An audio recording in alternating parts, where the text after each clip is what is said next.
Hello, everyone. So good to be here in the HerSpace community. And my name's Islena Faircrest. I'm an internal family systems practitioner, and I'm here today to talk with you about anxiety and all of its kind of cousins that impact our day-to-day living. So I like to kind of start with talking about the way anxiety plays out in our system, the way it shows up. And it can show up in the thinking, the thoughts. They can be compulsive or repetitive or intrusive. They can show up as physical sensations in our body. It can be like a felt sense of heat or temperature changes or a rushing of energy. Some people describe it as energy moving upwards, constriction of the throat, tightening of the muscles of the face. There's all kinds of physical sensations that can be felt kind of on a body level, on a somatic level. Some people experience it as an urge or an impulse, like, oh, have to do this or have to make sure that doesn't happen. So you get kind of that urge or compulsive impulse to do something to protect, which I'll talk about in a little bit, kind of that threat protection aspect. It can be coming through as a feeling, an emotion of a heaviness and wanting to do something about the heaviness. So there's many ways that it can be felt. There's no wrong way to feel it. If you're feeling it, you know it. And it's, in a way, it's just a word, right? Anxiety is just a word, but it is a felt experience in your body and your system. And if we look at kind of anxiety as its protective mechanism of what it's meant to do to protect you, that's exactly what it is. It is our neurology's response to protect you from a perceived threat. So it is protective in nature, although it may not feel protective in nature. It may feel like it's interfering with our kind of day-to-day functioning. It may feel like it's taking over. It may feel like we're losing control. It can feel very scary when it's really up and strong in our system. So today's kind of workshop is going to talk about not only the kind of qualities of anxiety, but things we can do, a couple things, simple things we can do to help, and kind of getting to know and befriend these sensations. Because when we get to know it better, we can understand why it's there. And when we understanding creates kind of the beginning of more ease in our body and our system. So because anxiety is protective in nature, what is it protecting us from? Well, it's protecting us from our subconscious remembrance of threats in the past, things that we experienced as potentially dangerous, threatening, whether on a severe level or a not so severe and quote unquote kind of lighter level. And the threat is based on our remembrance of what kind of was unsafe for us, including feeling certain emotions. So it may have been unsafe to feel feelings and emotions. It may have been unsafe to express your true experience. It may have been unsafe to behave a certain way. It may have been unsafe to share a certain perspective. It may have been unsafe to be authentic. It may have been unsafe to say no. It may have been unsafe to say yes. So there's so many, and when I say unsafe, it doesn't just mean physical danger. There's all aspects. It could be that you may have been ignored in your family of origin, or you may have been paid too much attention to. in your family of origin. So there's so many different factors, right? And it's really unique to your lived experience of your upbringing. So that's why there's kind of no black and white universal kind of definition or experience. It's really unique to your lived experience. And we want to remember that anxiety, including any other of our kind of biological and physiological responses to stress and perceived threat, is actually a very intelligent response from our body. It's an intelligent response using tools that your nervous system knows how to use at the time. Those are those three magic words, at the time. And the thing about when our perceptors perceive potential threat is because the brain wants to use the least energy possible to solve problems and protect you from threat, it uses the patterns you used to do back in the day because your brain knows they worked for back then. So that's why we repeat these patterns of behaviors and patterns of thoughts and patterns of beliefs because it worked back in the day to protect you in that potential threat. And it kind of takes some rewiring and consistent practice to kind of retrain and rewire the brain to perceive threat differently in a quote unquote updated way, what we call updating in internal family systems. Because given the fact that the world is a dangerous place. I mean, there's inherent dangers. Back in our hunter-gatherer days, we wanted to remember the cliffs that had bushes in a certain way that were hidden, where if you step too close, you'd fall off, or the potential predator hiding in behind that tree. Its stripes kind of camouflage it, and so we want to remember those things, and that's why these obsessive or intrusive or compulsive or repetitive thoughts are protective in nature, protecting you from that, primal threat. Because although our society has evolved very quickly, post-industrial society, just things are moving so quickly in this AI digital age, our biology hasn't evolved as quickly. We're still very similar. We haven't changed that much biologically in terms of our evolutionary biology than those, kind of hunter-gatherer days. So there's this, our environment has evolved very quickly, but we still respond and react in kind of our primal ways. And part of that primal way is how our neurology protects us. So I'm kind of waxing poetic on all this because it's important to remember that at its core, anxiety is your neurology's way to try and protect you. And so if we can see that it is genuinely protective in nature because your physiology loves you, wants to protect you, wants to keep you alive in this dangerous world with, the predators out there, then it gives us a little window to like, it is a friend, although the symptoms may be physically uncomfortable, right? So that's that kind of piece of befriending it. And again, it's nature of detecting threat, because subconsciously our neurology is always paying attention to the environment, scanning the environment, like so much so we're not even aware of it. So it's always in the background. Oh, that person has a beard. It reminds us of the uncle that we were uncomfortable around. We don't even have that going on in our conscious awareness, but it is there in the background.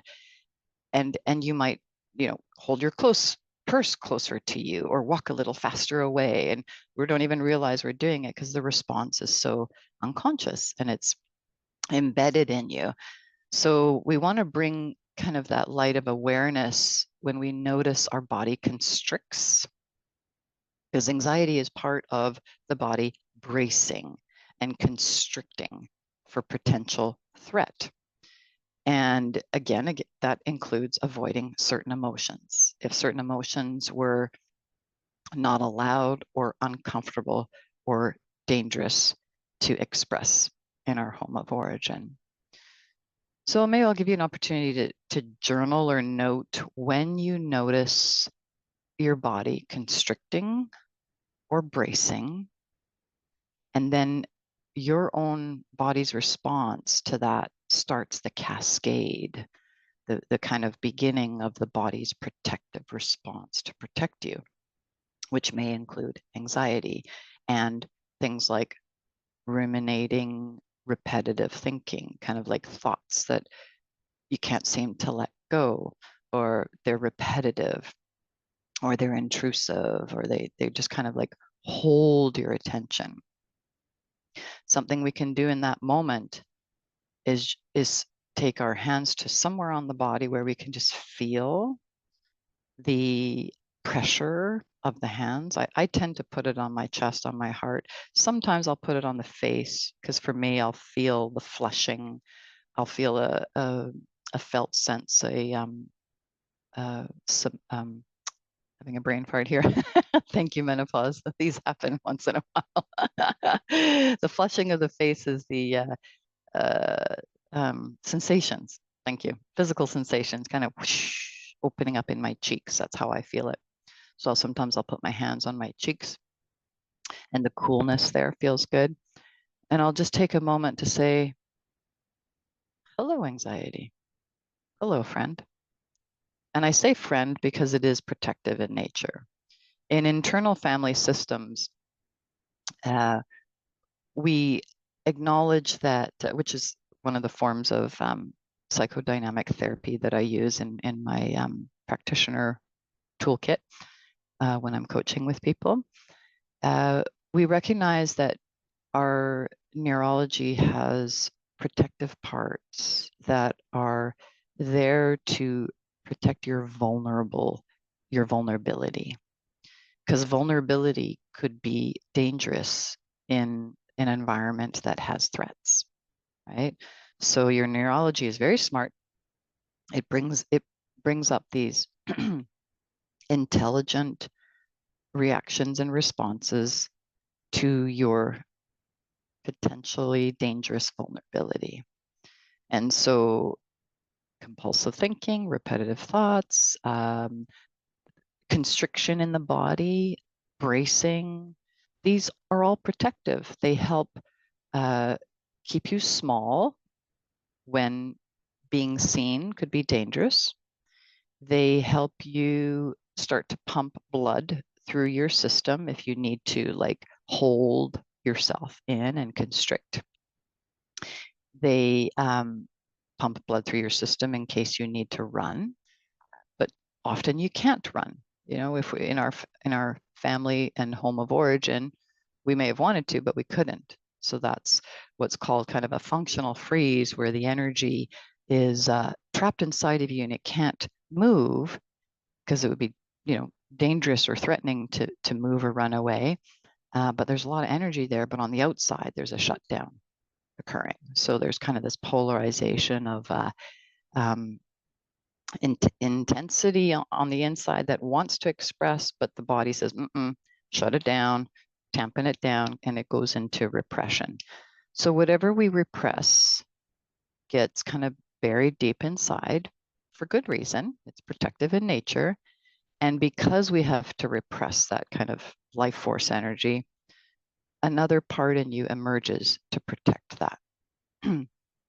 So in internal family systems, we recognize that protectors are kind of like the soldiers of your body, the soldiers of your system that kind of take one for the team energetically. And there's a couple kinds of protectors. There's proactive protectors and there's reactive protectors. Anxiety tends to be a proactive protector in that it's proactively protecting you from feeling certain feelings, avoiding threat, you know, so it's kind of like looking out for you in your future moments based on your past, based on your lived experience, which is great for surviving our family homes of origins, but not so great when we go out into the world and there's different rules now in the world.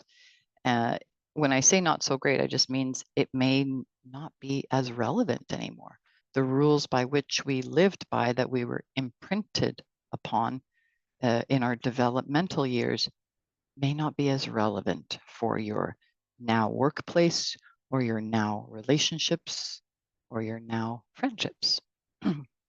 So that's why in internal family systems, we're continually updating our awareness, which is the blend of your conscious awareness and your unconscious awareness, the subconscious. So I'll just take a pause here and maybe go into a couple questions that I tend to get with clients. And if any of you have questions as well, I'm happy to answer them. But I'll start with one that's pretty common: sleep. How many of us have suffered with sleep? Oh, I'll put both my hands up, because perimenopause for me has felt like it's been 10 years in my life. I'm 52 years old now, and I'm in, I think, about month 6 of being able to call myself now menopausal. Another 6 months, I will actually be fully menopausal. But I can really feel it in my system that the transition's really there and deep.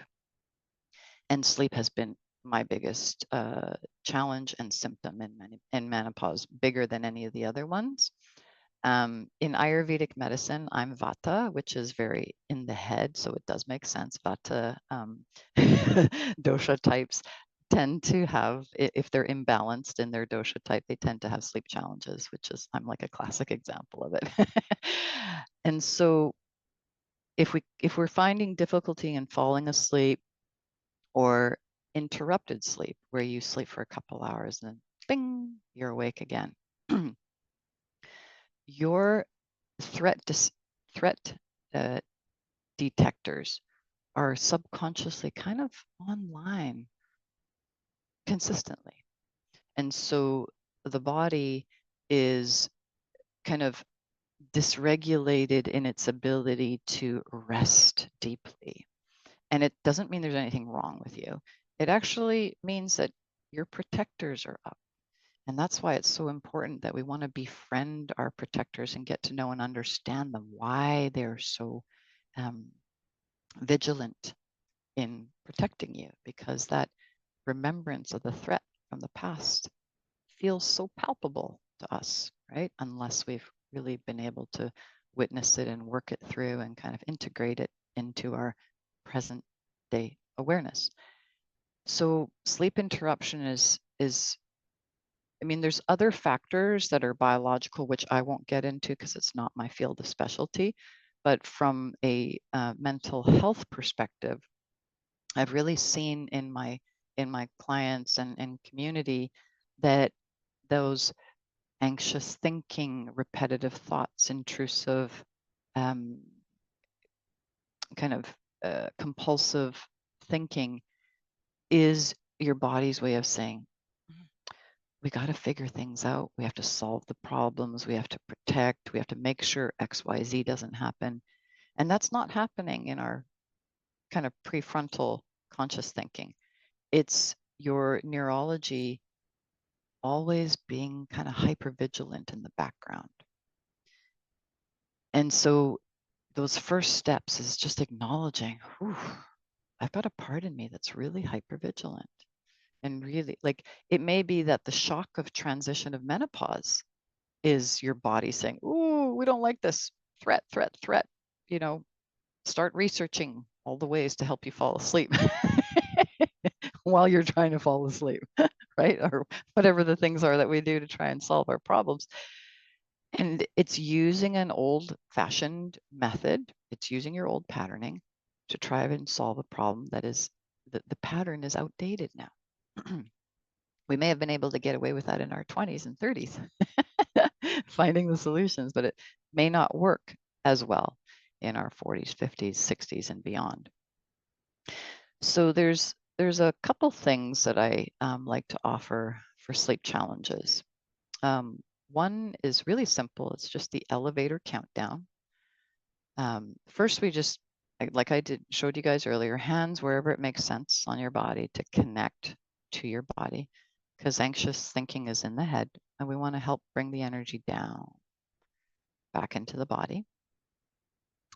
And we can tell those thoughts, we can tell them like they're a good friend. Hello, I see you. I will tend to you tomorrow. I will give you time tomorrow. I will journal what you feel nervous about. And so that's called advocating for your parts, where we journal like the kind of voice inside. And there's something about writing that expresses from the energy in the body through the arm, into the fingers, into the pen, onto the paper. It allows movement of energy, because anxious thinking is movement stuck, energy stuck inside of us that wants to express to protect you. So journaling really helps. And then there's no censoring in your journaling. Just let it come out. Just tumble out and just let that paper be filled with the concerns of the anxious thinking. So you tell it's 2 a.m. and you're like, here it is. You're like, I see you. Thank you for protecting me. I'm dedicating 9 a.m. to 9:15 a.m. tomorrow morning to journaling you, to expressing for you. So you start with that. And then if you get that sense that your body's heard you, then we can go on to the next step, which is counting down from 100 as if you're in an elevator. And each breath is 100th floor. And the next breath is you sink a little lower. 99th floor. Next breath, sink a little lower. 98th floor. And let me tell you, ladies, I am really good at getting interrupted in my sleep, but usually by 70 something, I'm out. And again, practice, practice, practice, because that practice wires the neurology for the brain to say, okay, we're doing the thing. We're doing the thing. We're going to journal in the morning. It's all good. So we just give some temporary reprieve to the concerned part and make sure you journal in the morning, because it's so important to keep the promise. That's why we want to make the promise small and doable. So I didn't say 30 minutes, I said 15 minutes. And some of us would be like, well, I want to write for an hour. Well, if you have the energy to, go for it. But make smaller promises that you can actually fulfill versus lofty ones that are difficult to fulfill. Another one we can do is a 4-7-8 breath. So this is inhaling to 4 through the nostrils, holding for 7 at the top of your inhale, and then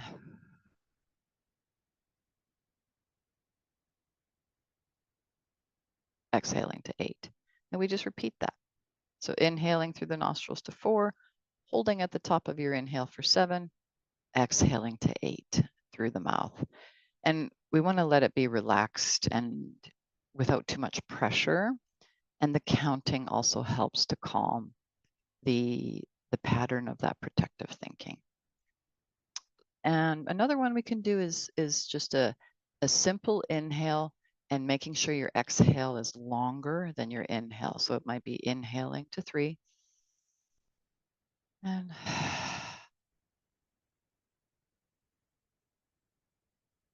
so the exhale is double of the inhale. You might inhale to 2 and exhale to 4. So just letting the exhale be approximately double the inhale. And the counting again helps that nervous mind.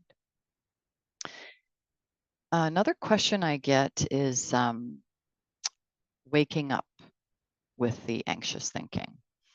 And one of the most challenging things, and I've been guilty of this too, when we wake up with anxious thinking is to stay in bed. I've done it. I'm totally, owning that, because it's just so easy to go through your Rolodex. I'm 52, so I remember what a fifth Rolodex is. The brain is like, my partner calls it, what does he call it? There's a bird that runs along the shore, sandpiper. that's the brain on anxious thinking when that part is up and active.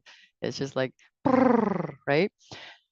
So the best thing to do is to get up again, do the same thing. Hello, friend. Thank you for protecting me. And then get that journal out and let the energy move from the mind through the neck, through the heart, out the arm, into the pen, onto the paper. And then from there, just a walk outside, sunlight through the eyes. This is not for exercise. It's for just being with. Exercise can come later whenever it comes. But this is just that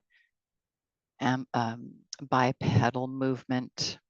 Arms are swinging, legs are walking. Let it be slow, let it be juicy, let it be whatever it needs to be, but there's gentle movement because that's kind of what we used to do. Again, our bodies are still primal.